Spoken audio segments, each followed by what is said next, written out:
Good morning, good afternoon, and good evening. I am Joey Francis, your life, love, and relationship coach. Thank you for joining me. Insecurities, imposter syndrome, jealousy. The reason that I bring this up this week is because over the past few months, people have been coming to me more so about imposter syndrome. And they were either asking me how they should feel about this, or it was people coming to me that someone went to them asking how to deal with a friend approaching them about feeling imposter syndrome with their current love interest, boyfriend, etc. Now, unfortunately, it's going to sound a little bit harsh what I have to say, because when someone comes to me feeling imposter syndrome, meaning that they don't feel like they're deserving of the person they're with, I just generally tell them they're right. And I know it's a little bit harsh, but the fact of the matter is, it's not your decision to make. If you're with someone and you've been completely transparent and honest about who you are, the way you are, what you believe in, etc., etc., etc. At that point, it is no longer your decision whether you're good enough for somebody. It's up for them to decide. They have to look at you and say, hey, you know what? Yeah, I do like you. So feeling this imposter syndrome is essentially stemming from your insecurities. And insecurities is essentially the basis of all jealousy. So I've said this to a lot of people that if you happen to be very, very insecure, that maybe dating is not for you at this time. And maybe you should focus on either coming to terms with yourself and being happy about who you are, and being proud about who you are, and not dogging on yourself because of whatever reason, or you go out and fix these things that you think are wrong with yourself. Now, listen, I'm all about self-love, and that's where I think this should all start. I understand that we are all insecure about something, but what does that really mean to be insecure?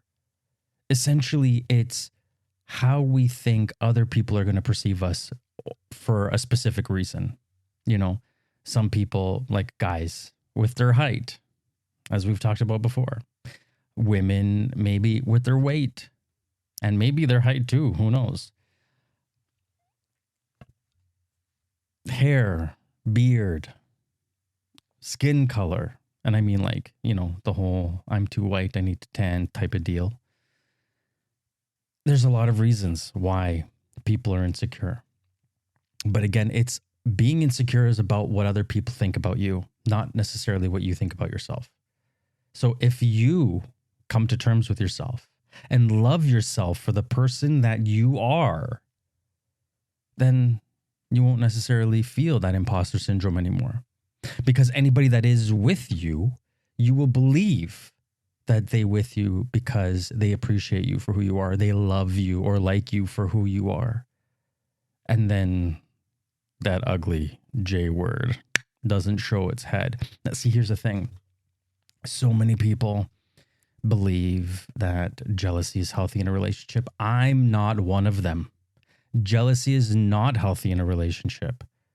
And the people that say that jealousy is healthy in a relationship, I believe there's something wrong with them, that they want their partner to be jealous of them because they have this need to feel needed. And it's like, listen, if somebody's with you and you trust them and they trust you and you guys love each other, why do you need to be jealous?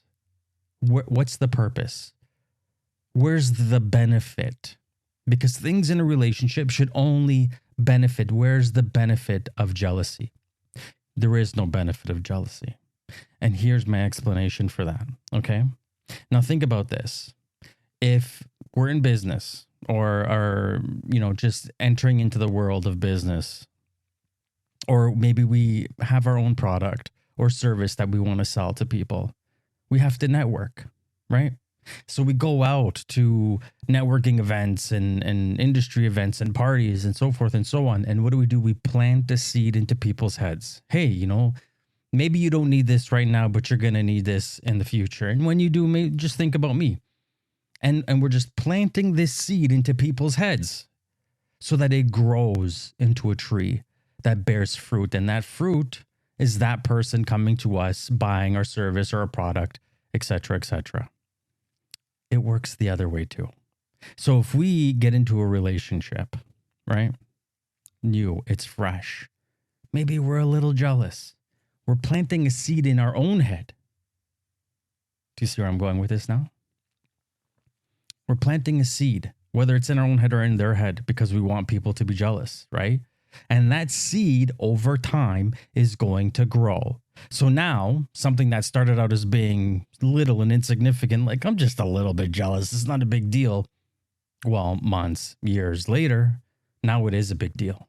Because now I'm really jealous because that seed grew into a tree, fruiting poison fruit. And that poison fruit is now poisoning our relationship because, again, jealousy. Jealousy stems from insecurities. And I understand that it goes both ways. It definitely goes both ways. I can tell you lots of stories. Here's one that I hear more times than I should even think about hearing it.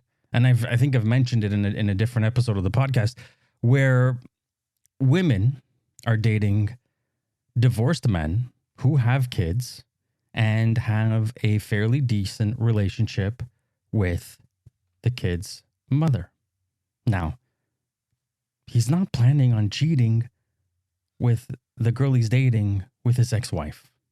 I don't care what anybody says. Stop watching movies, okay? Does not happen. You have to remember, in the real world, they've gone through separation, they've gone through divorce, and who knows how ugly it was and how much time it took and money, and all to just throw it away and be like, you know what? That whole thing of like 3 years of being separated and divorced, let's just sweep it under the rug. I still love you. So you have nothing to worry about people cheating because they're not going to cheat with their spouse. Yet women are very, very, very jealous. And I don't understand why. I have no idea why. And I even got into a conversation with a girlfriend of mine about this. And I said to her, I go, what would you rather have? A guy being friends with his ex, whom he has kids with, and having a good relationship there, which granted benefits the children, or would you rather that this gentleman that you're dating have female friends in general, ones that he's not dated or slept with or anything? And her answer was, oh, I would rather him have female friends that he hasn't slept with and not dated or anything. And it's like, okay, here's the thing. Logically speaking, that doesn't even make sense. And this is why. He was dating his ex-wife. He was married to his ex-wife. He was separated from his ex-wife and he divorced his ex-wife. So despite the fact that they lived together and slept together, bears nothing on the relationship that they have because it's over. It went through the courses. They weren't right for each other. It's done. It's not going to relapse. Versus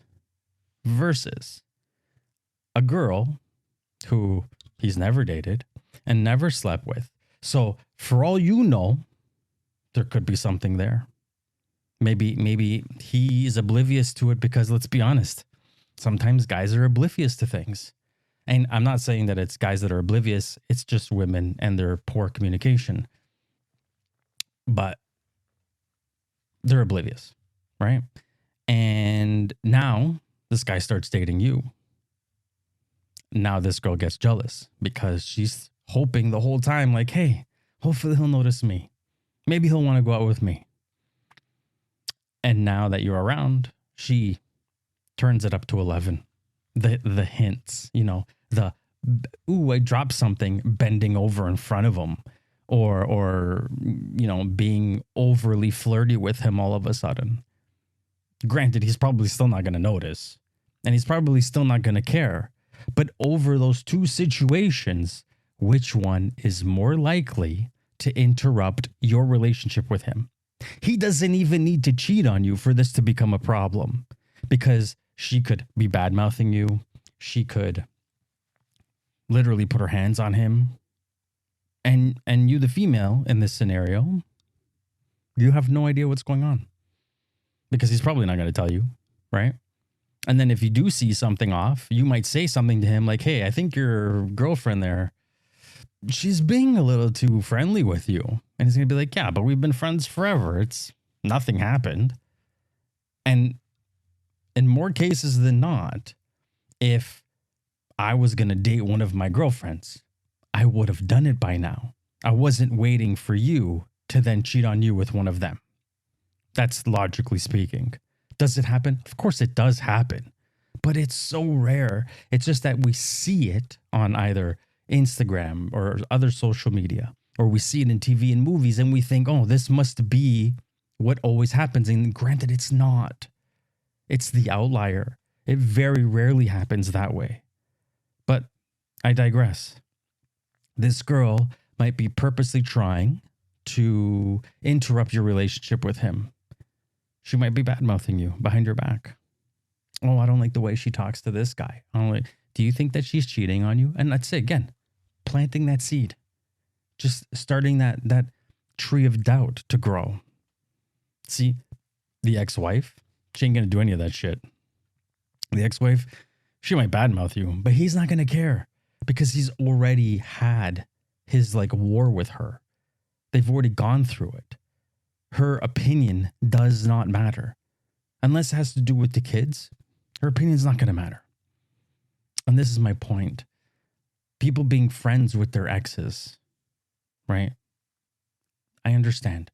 There are times that people are friends with their exes because they always want that security blanket around. And some people have an issue with being alone, so they keep their exes around in their back pocket, knowing that their ex would drop everything for them at a call. And I get it, it happens, but it's more rare than you think. Being friends with an ex shouldn't necessarily be a problem until it is. And you have to judge it that way, right? This, again, insecurity and jealousy. Because sometimes people get together, date, get into a relationship, and then realize that, you know what? We're not good like this. Essentially, we're just two friends that have sex. We're better friends than we are partners. And believe it or not, that might actually help you in the future, because now that person who's a genuine friend wants to see their friend happy. So if you are the person that makes their friend happy, they're going to be on your side. They're going to fight in your corner. They're going to protect you if anybody else was to badmouth you. And see, these are some of the things that we forego, that we don't even realize because of our jealousy. Because essentially, when people are very jealous, and then we start getting into the territory of narcissism, because narcissists are super jealous people. They just want to lock you into a basement and be like, listen, you don't need to go out into public anymore. You don't need to talk to anybody or socialize with anybody. It's okay. Just us two, just you and I. That's it. And I'm sure some of you have even been in that situation where you start to realize, hey, wait a minute. This person's getting more strict. And I'll tell you from experience, especially considering that I am a dating and relationship coach, and I do have a good amount of female friends, that sometimes women don't like the fact that I talk to single and dating women and trying to help them in dating, because they think that these women want me. I don't mix business with pleasure. So even if they did, you can't come to me for help and then expect me to date you. Not to mention now I know all your issues and mm-mm, mm-mm. I made it a point to myself. The things that we learn as we go through life dating people, I've made it a point. No more projects. If I'm going to help someone, I'm going to help someone. And I would love to help anyone and everyone. But I will not. I repeat, I will not date a project. Full stop. Not doing it. It's not worth it. It never works out. It never works out. And I mean, if you really want to get into it, just quickly, the reason it doesn't work is because as like a third party that someone's coming to, it's easier for them to be open and honest about what's bothering them, the insecurities they have, etc., etc. Versus someone you're a partner with. Because in the beginning, it might be like, hey, I don't really know this person, but we're dating, getting to know each other, and he's trying to help me or she's trying to help me. Because if you're one of these people that tends to help others, because like women throughout history, like they love projects, even though they should stay away from them. It gets harder and harder to share things because now I'm not sharing with a third party anymore. Now I'm sharing with my partner. And now the insecurities are starting to bother me because like, hey, if I say this to them, if I say this to them, are they still gonna like me? Is everything still gonna be okay? Oof, maybe I should hold back from this. And then you start holding back things. And now they can't help you. And you're holding back things. Just no projects. No ladies, no projects. Guys, no projects, okay? If they need help, send them to go get help. And say, hey, listen, after you're done like this course of therapy, let's talk again. Because, everything about you is amazing except for this one piece. And that's essentially my last relationship, to be quite honest with you, my last serious relationship. That was that. And granted, she was an amazing girl. She told me right from the beginning that she had issues. And me and my hubris, what did I say? I help out so many people. It's fine. It's totally cool. Listen, I can be patient. I can help you. It's all good. I was wrong. But that's neither here nor there. Yeah. So just to wrap things up in a nice little bow, if you are greatly insecure,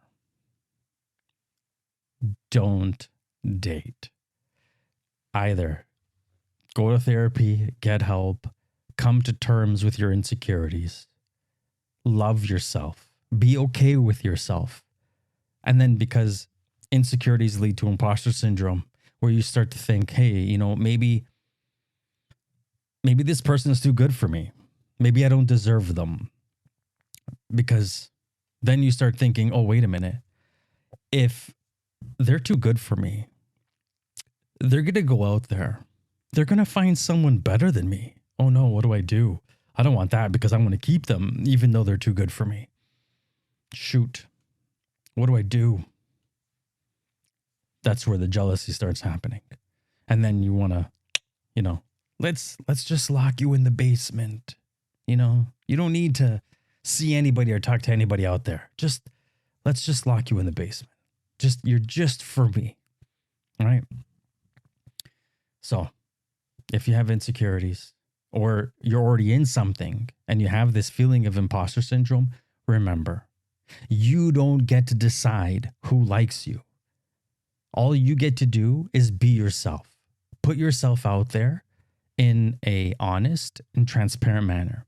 And if somebody accepts you for who you are, then you need to accept yourself for who you are and realize that they're with you because they choose to be with you and for you not to worry. That's pretty much it. That's it. And listen, If there are people out there that have imposter syndrome because they lied, well, whew, shame on you, first of all. Second of all, I think you should come clean. You should do it right now, right this second. No waiting. Come clean. Whoever you're dating, whoever your partner is, you tell them the truth if you lied about anything. And you hope that they can see past this. Because for me, lying, that's a deal breaker. I can't stand people that lie, especially in a partnership, because we're building a life together and it's all based on a lie. So that, like, if you build yourself a Jenga tower, right? And it's just on one brick, which is that lie.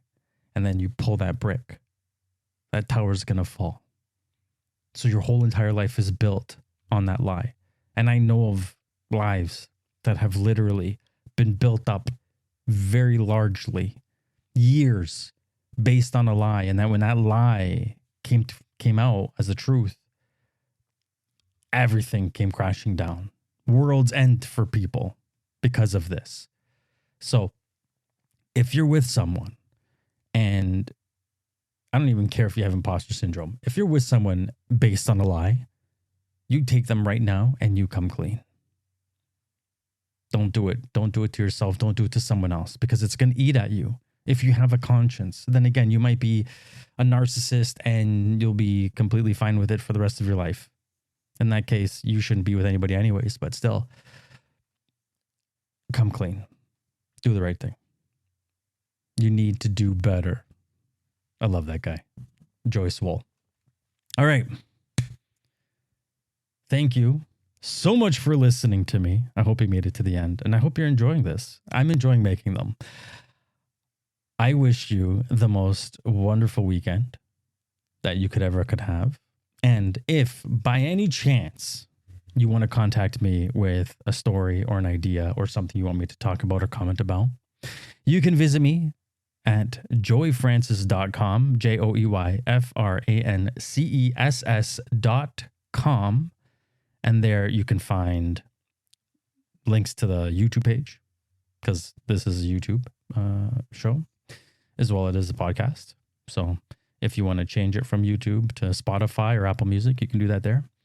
And there's a place where you can send me a message and we can talk and I can help you. You can also buy my books there. Shameless plug. All right. What's that tagline that I always say now? Crap, I forgot it. Be true to yourself and believe in the decisions you make. Something along those lines. I think that's pretty good though. You know, how about this? If you're insecure, find ways to not be. And if you're a liar, start telling the truth and reform your life, because it's much easier being honest than it is being a liar. Until next time.